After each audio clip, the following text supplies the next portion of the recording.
Okay, here we go. This is number one in a series of videos that I'm going to do on this pickup truck here. This truck was my papa's truck. He bought this truck brand new, 1987. It's a 87 model Chevrolet R10, first year model for fuel injection. Truck's got 138,000 miles original miles on the truck. It's pretty good shape. Body's definitely clean. It's got the faded paint here and there that I had planned on just kind of scuffing it and doing some clear coat over all that. Did a little bit of something about the damage here and there where you had a toolbox in it, and got a little rust back there in the back corner of the bed. It's all surface rust, though. It's not too bad. There's no rust underneath the fenders. You know, inside the fenders, everything looks good. A little bit of surface rust here and there, but you know, it doesn't have any of the telltale signs. It doesn't have anything on the cab. At the bottom of the cab, you got a little bit of stuff going on down here, but not bad at all. Nothing rusted through. It's all surface rust, you know. So the truck's in really good shape, straight as an arrow, except for the doors.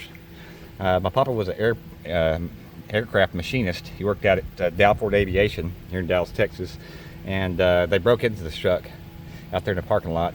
Kind of a bad area over there a couple times. They stick a screwdriver and they pop this wing window out, and to get into the truck and break the, I don't know what they stole. It's got a stock radio in it, but anyway, so they messed up both doors. So both doors got a bunch of Bondo right here. It's the only real body damage on the whole truck. It's got one little ding in this fender right there, and it's got one little ding from the inside on this fender right here. Other than that, body is straight as an arrow. When they painted the door on this side, you get the chrome molding right back on there just right. But I'm going to do all new chrome, all new emblems, replace what I have to. I'm going to do front and rear bumper. The front bumper's bent up just a little bit. I want it straight. New front bumper, probably new grill, all new emblems. Every emblem, every piece of chrome on here. This stuff might polish out, but I'm definitely going to replace all these little emblems, or maybe I can redo that. And I don't know. We'll do a little research as we go and see what I can do as far as that situation. This truck was bought brand new in '87 at Lakeside Chevrolet here in Rockwall, Texas. I graduated high school in Rockwall 1992, so I even drove this truck just a little bit when I was in high school here and there, and then I drove it some on and off during the years. You know, when I'd have problems with, you know, a vehicle or whatever. This was always Papa's second vehicle. He just used it to go to work in, and he pulled his whole bass boat with it. And so when I needed something to drive, he'd always loan me his pickup truck, man. And so I drove this thing quite a bit here and there. And funny, you know, as it may seem, back then, this was the ugliest damn thing I'd ever seen in my entire life. I was thinking, who wants a maroon and red with gold pinstripe? Oh my goodness, this thing is ugly. But anyway, so here's what happened. Driving down George Bush, and the engine decided to let go. We've got it out, and we're going to go back stock with this thing. But as you can see here, we lost a couple connecting rods, and I'm pretty sure after all the years that I've done on my hot rodding and whatnot, these front two main shaft, or these two main caps here, are definitely going to be funky. So this thing would definitely have to be line bored. So we're getting into a spot where this motor itself definitely it would cost me more to fix this thing than it's worth, you know. So what we're going to do is LS swap mounts are already here. I've got a buddy here luckily with a 5.3, and we're going to start with a 5.3 liter LS motor. It's complete, everything except the alternator. Got a wiring harness, got the PCM, all that stuff. And I'm going to document this process as I go. I've been looking around online. We're going to use the stock Turbo 350 as well.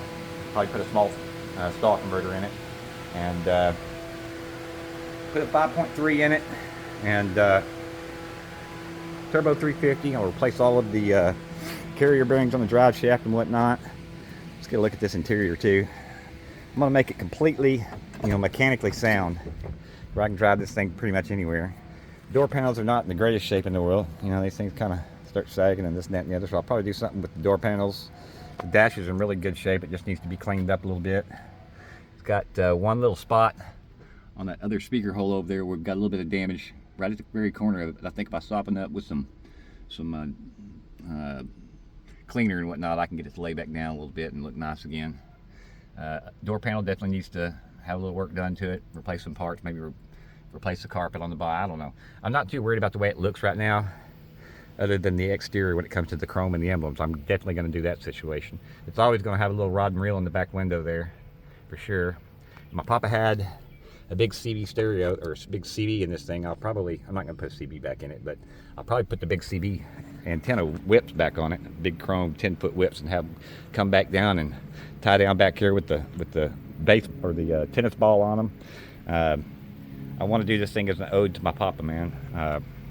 Sure did love that man, and he left me this truck, and I kind of want to make it nice to maybe someday give it to my son, you know. But this truck served me well and him well over all these years, and I want to do it justice. So I'm just going to try not to change too much. It smells in here like my Papa and Granny's house inside this truck, man. Like I said, 130,855 miles, all original, man. All this stuff conversion stuff was done from the factory. But anyway, this is the first and hopefully a long line of videos as we do this LS swap and do some drivetrain components. The truck's already been lowered.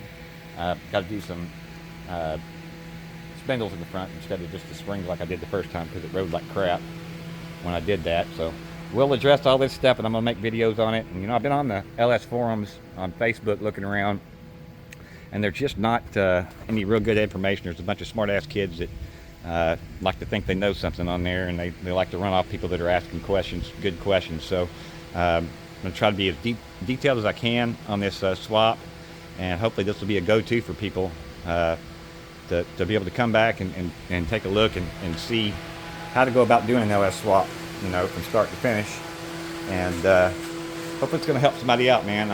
I'm a sharpener by trade, so I make videos on my sharpening stuff, and I build machines for sharpeners and whatnot, and I try to help out on that side of things as much as possible. But this might be another route for me to get some more YouTube followers, and I'm down with that, man. Love to get my YouTube channel pumping, and every time I got a new project going, I'll document it as much as I possibly can. But anyway, this is video number 1 on the LS swap on Papa's old pick-em-up truck, and we're going to make a little bit of a mild hot rod out of her, and see what we can do about getting her cruising again.